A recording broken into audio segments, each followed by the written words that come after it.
Բարի օր, եթերում է Ազատություն ռադիոկայանը, ես Հեղինե Բունյատյանն եմ եւ այսուհետ ամեն օր այս ժամին ես եւ իմ գործընկերները կներկայացնենք լրահոսի ամենակարևոր ու քննարկվող թեմաներից մեկն ամենայն մանրամասնությամբ։ Այստեղ այս ստուդիայում կզրուցենք խնդիրը լուսաբանող ազատության լրագրողների, մասնագետների եւ պատմության կենտրոնում հայտնված մարդկանց հետ, որ պարզենք ինչ է եղել, ինչպես եւ ինչու։ Այնինչ անհնար է անտեսել ու նաեւ այնինչ գուցե մինչ օրս վրիպել է մեր ուշադրությունից։ Ամեն օր մեկ թեմա, ամեն օր մեկ պատմություն, որ փոխում է այսօրն ու վաղը։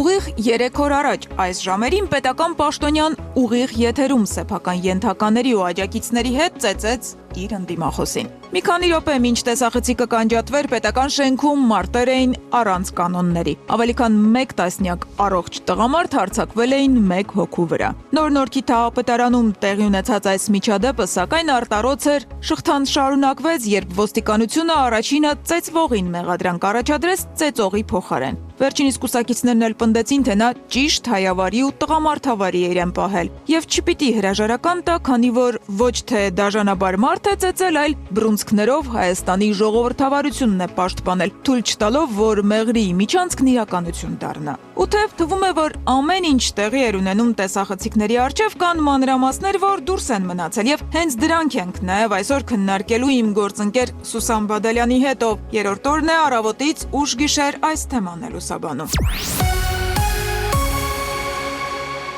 Բարի օր, Սուսան, կարծես բոլորը կամ առնվազն իմ շրջապատում բոլորը արդեն տեսել են այդ կադրերը եւ նյարդերից թույլ մարդկանց համար հատկապես մանրամասները պատմելու կարիք չկա։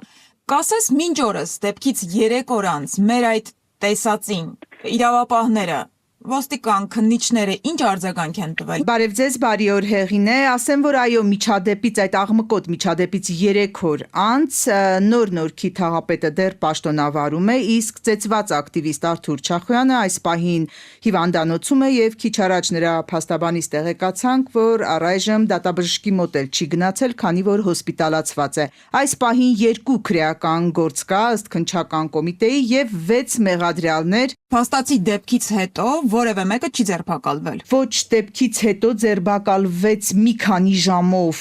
ծեծվողը Արթուր Չախոյանը, սակայն ավելի ուշ նրա փաստաբանը հայտարարություն տարածեց, որից պարզ դարձավ, որ ձերբակալումը հանված է նրա վրայից եւ ինքը պարզապես հոսպիտալացված է։ Իսկ բռնություն գործադրողներից որևէ մեկը ձերբակալված է մինչև այսօր։ Ոչ,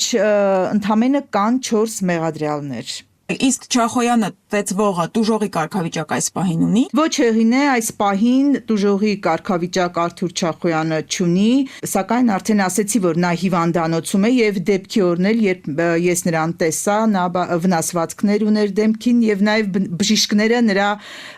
գլխի վնասվածքը համարել էին մտահոգիչ։ Ունենք աչքի շրջանում փոքր գեմատոմա եւ փոքր սալջարդեր եւ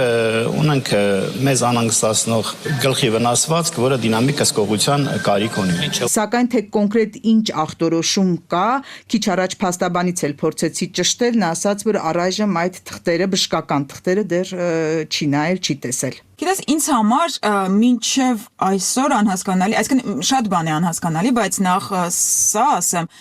բռնությունը տեղի էր ունենում փաստացի ուղիղ եթերում եւ կադրերը տարածվեցին անմիջապես, լրագրողներին զուգահեռ տեսանք ինչպես են ոստիկանները մտնում շենք եւ ես տեսնում էի կադրերում, որ նրանք հանգիստ շարված էին պատի տակ եւ նույնիսկ չէին մոտենում թաղապետին, որը դրանից մի քանի րոպե առաջ ծեծել էր մարդուն։ Դուք չեք հետաքրքրվել ոստիկաններից, եթե օրենքը հավասար է բոլորի համար, ինչու մյուս ծեծողներին իր ենթականերին տարան, բայց թաղապետը շարունակեց մնալ։ Հեղինե, որպեսզի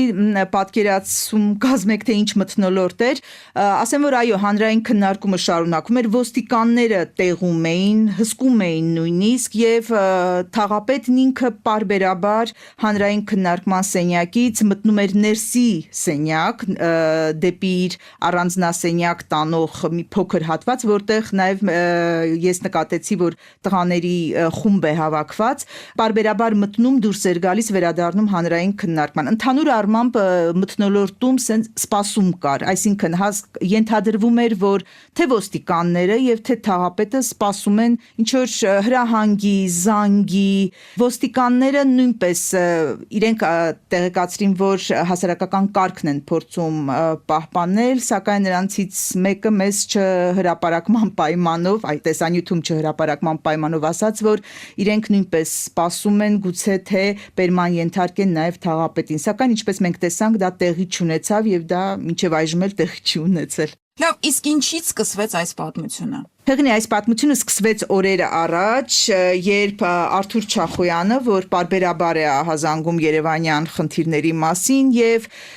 Երևանի ավականուն դիմադիր անդամ Մեսրոպ Մանուկյանը Երևանի նույն նոր համայնքի մանկապարտեզներից մեկում էին, որտեղ ներկայացնում էին, թե ինչպես է կատարվել շինարարությունը։ Խնդրեմ, արդեն ճակերի մեջ է ու արդեն այս վերևի հատվածը քանդվել օգտվելա լրիվ մանկապարտեզը ահավորված վիճակում։ Նրանք փաթաթում էին ասֆալտը,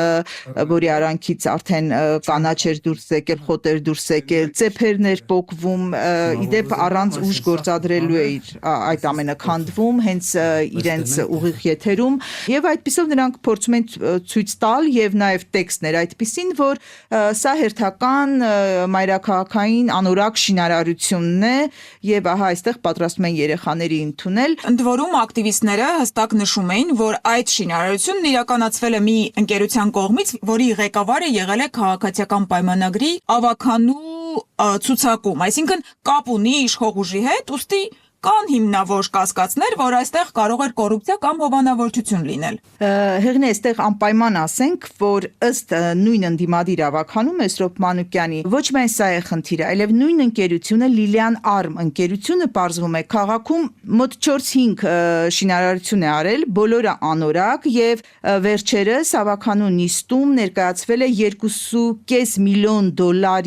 մի գնառաչարք, որով այդ ընկերությունը պիտի էլեկտրատրանսպորտի կայանատեղ կառուցեր։ Ըստ թե Արթուր Չախոյանի, թե Մեսրոպ Մանուկյանի իրենք փորձել են այս մանկապարտեզով նաև ցույց տալ, որ այս ընկերությունը անվստահելի է եւ չարժե նրան 5-րդ անգամ շինարարություն վստահել։ Լավ, նրանք բարձրաձայնում են, հետո հաջորդ օրը ըստ Արթուր Չախոյանի ինքը զանգ է ստացել Նորքի թաղապետ Տիգրան Տեր-Մարգարյանից, նա ձայնագրություն է հրապարակել, որից հասկանում ենք, որ թաղապետը սկսել է հայհոյել հենց առաջին նախադասությունից Չախոյանին եւ Մեսրոպ Մանուկյանին։ Հաջորդող ձայնագրության մեջ լսում ենք նաեւ ոչ պակաս բուրըն հայհոյանքներ Արթուր Չախոյանից, սակայն ըստ ձայնագրության առաջինը հենց հայհոյանքով սկսում է Նորքի թաղապետը։ Հաջորդ օրը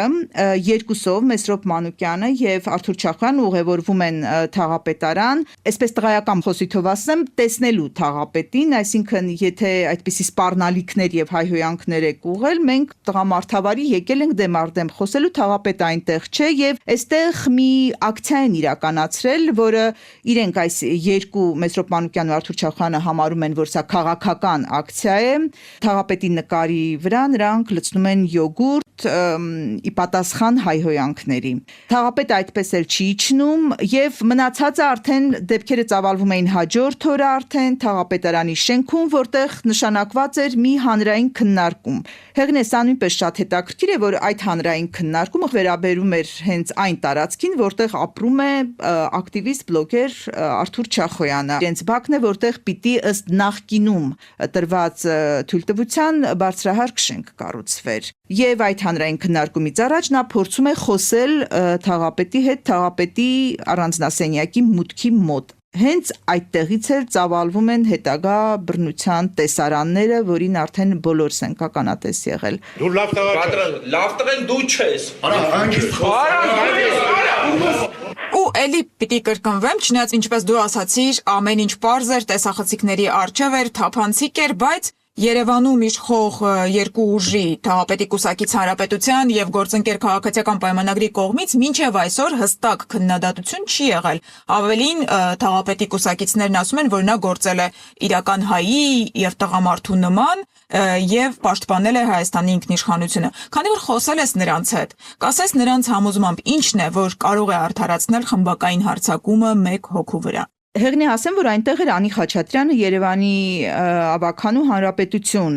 խմբակցության անդամը, որը փաստորեն թաղապետի թիմակիցն է, եւ հենց տեղում նա կարծեք ստանձնել էր թիկնապահի դերը,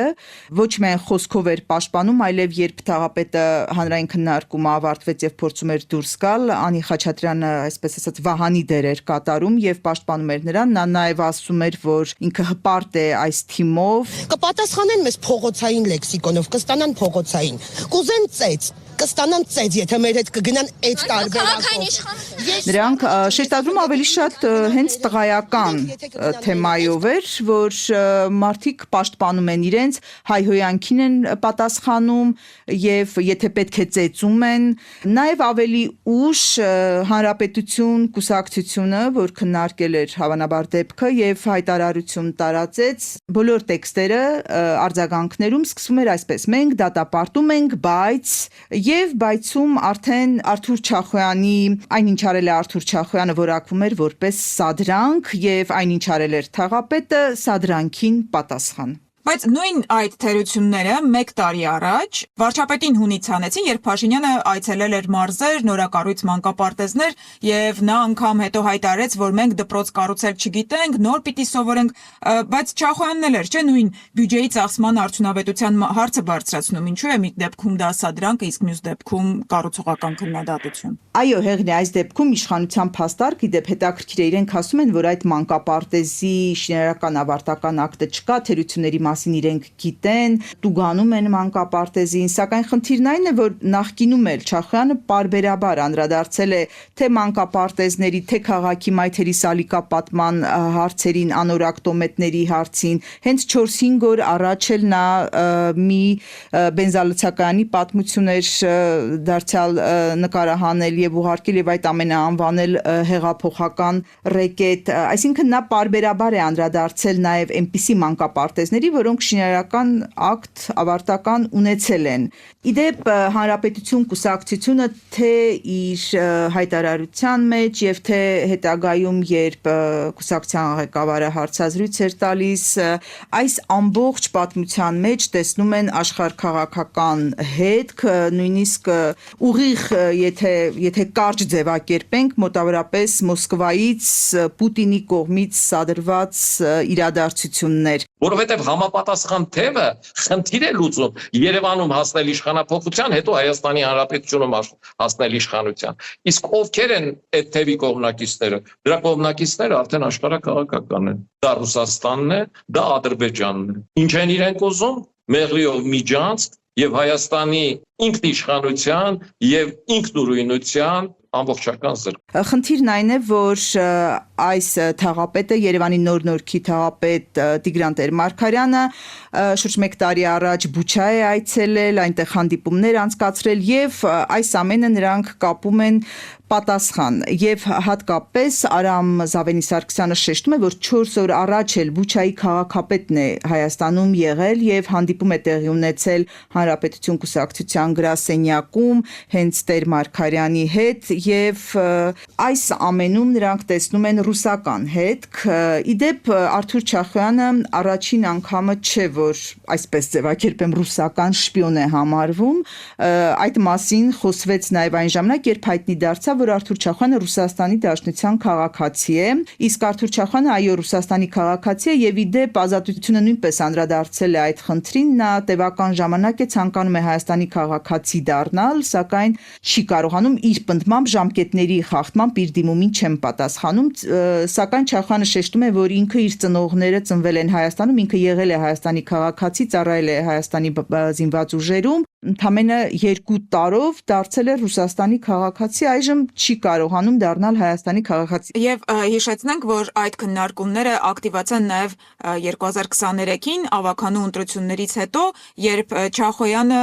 Տիգրան Ավինյանի հանրահավաքի ժամանակ թուղթուգրիչը ձեռքին անցնում էր հանրահավաքի մասնակիցների շարքերով եւ հետաքրքրում որտեղից են եկել։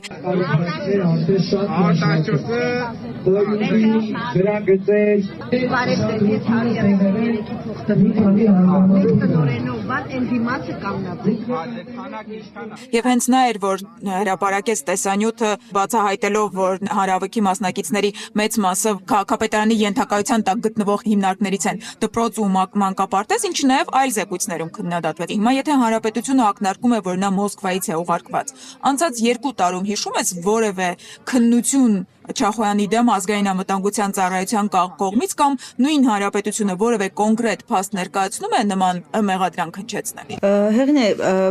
մինչև այժմ եւ այս վերջին 2-3 օրերին էլ որևէ փաստ չի հնչել, ավելին փաստերի ստուգման հարթակներ ստուգել այդ մեղադրանքները, այսպես ասած, եւ չէին գտել որևէ փաստ, իդեպ փաստերի ստուգման հարթակը այդ ստուգումն իրականացրել էր հենց իրենց համակարգող իրազեկ քաղաքացիների միավորում կազմակերպության համակարգող Դանիել Իոնիսյանի գրառումից հետո հիշենք Դանիել Իոնիսյանը գրել էր, որ հայտնի բլոգերը վաղուց ֆինանսավորվում է Թևանյան Քոչարյան դաշինքի եւ հենց նրա ղեկավարած կազմակերպությունը իդեպ դա հորդորել էին անել այս գրառմանը հետեված մեկնաբանություններում քաղաքացիներն էին հորդորել, որ հենց այդ հարթակը ստուգի եւ ստուգումից պարզվել էր, որ այո նման փաստեր չկան։ Իդեպ Իոնիսյանն ինքն էլ փաստեր չէր ներկայացրել։ Եվ վերջում փաստացի մենք ունենք մի շատ աղմկարոյց դեպք, երբ մինչ այդ օրինակ քաղաքացուն համենայն դեպս ես չեմ հիշում, որ տեսախցիկների արչև պաշտոնյան ծեծի ենթարկեր, մենք լսել ենք, որ քաղաքացու վրա եղել են թքելու դեպքեր, լսել ենք, որ սպառնալիքներ են եղել, բայց ուղիղ եթերում չենք տեսել։ Հիմա սրա քաղաքական գնահատականը որն է եւ ինչ զարգացումներ կարող են լինել։ Վարչապետ Նիկոլ Փաշինյանը դեպքին չի արձագանքել, ոչ մանկապարտեզի տեսանյութից սկսած հայհոյանքների տեսարանով, ակցիայով եւ բուն բռնության տեսարանով այս ամենին չի արձագանքել։ Երևանի քաղաքապետ Տիգրան Ավինյանը արձագանքել է հայհոյանքների ձայնագրությունը հրապարակելուց հետո ծեծին չի արձագանքել է մոտավորապես, եթե ընդհանուր ձևակերպեմ, այս կոնտեքստում մարդ է, մի խոսքով մարդ է, վիրավորել են եւ այլն, բայց քաղաքական հետևանքը շատ հետաքրքիր է, որովհետեւ 3 արդեն հանրապետություն կուսակցության ներկայացուցիչներից, մասնավորապես համայնքներից մեկի վարչական ղեկավարը Մալաթիա Սեբաստիայի արդեն իսկ ասել էր, այսպես շանտաժի մոտիվով հայտարարել են, որ իրենք վայր կդնեն լիազորությունները, եթե Երևանի քաղաքապետը Տեր Մարգարյանին ազատի նոր-նորքի թաղապետի պաշտոնից։ Եվ սա ընդամենը մի թաղապետի կամ մի կուսակցության մանդատը վայր դնելու հարց չէ, բոլորս հիշում ենք, որ Երևանի ավականու կազմում իշխանության հետ կոալիցիա կազմած կուսակցություն է Հանրապետություն կուսակցությունը եւ քաղաքացիական պայմանագիրը միայնակ չէր կարող ստանձնել քաղաքի կառավարումը եւ նրան օգնեց հենց Հանրապետություն կուսակցությունը։ Սա նշանակում է, որ եթե մանդատները վայր դնեն, Հանրապետություն կուսակցությունը եթե մանդատները վայր դնի, ապա քաղաքացիական պայմանագիրը պարզապես կզրկվի իշխանությունից Երևան քաղաքում։ Եվ դե ֆակտո այժմ քրեական 2 գործերի քննության ընթացքին զուգահեռ նաև փաստորեն քաղաքական գործընթաց է սկսվել, այսինքն հանրապետության կուսակցական այս ակտիվ մասը թեպետ ճիշտ է արդեն հայտարարել են հստակ հրաժարականի մասին, սակայն եթե այս ծեծի թեման շարունակվի բուրըն մնալ եւ պտտվել հնարավոր է նաեւ թաղապետին հրաժարական պարտադրվի եւ այդ ժամանակ արդեն խնդիրը ամբողջությամբ քաղաքական տիրույթում է։ Շնորհակալ եմ Սուսան։ Քանի որ այս օրերին այս միջադեպը հաճախ ներկայացվում է որպես Հայաստանի ժողովրդավարությունը պաշտպանելու այլընտրանք չունեցող ազնիվ մղում, ուզում եմ հաղորդման ավարտին մի քանի օրինակ հիշեցնել Եվրոպայից, որտեղ նոր-նորքի թաղապետն ու նրա կուսակիցները տեսնում են Հայաստանի ապագան։ 2021-ին, երբ Ֆրանսիայի նախագահին ցուցարարներից մեկը ապտակեց, ոչ Էմանուել Մակրոնը, ոչ էլ նրա թիկնապահները բռնությանը բռնությամբ չպատասխանեցին, կանչեցին ոստիկանների։ 2010-ին, երբ ցուցարարները Մեծ Բրիտանիայի վարչապետի ուղղությամբ ձվեր, շշեր ու կոշիկներ նետեցին, Թոնի Բլերը մնաց անվրդով։ 2014-ին, երբ ցուցարարները տապակած կարտոֆիլ ու մայոնեզ լցրեցին այն ժամանակ Բելգիայի վարչապետ Շարլ Միշելի գլխին, Միշելը կատակի տվեց ու շարունակեց ելույթը։ 10 տարի առաջ Չեխիայում, երբ ցուցարարները ձվեր կոտրեցին նախագահ Միլոշ Զեմանի գլխին Թավշյա հեղափոխության 25-րդ տարեդարձին, Պրահայի դատարանը որոշեց. դա քրեական հանցագործություն չէ։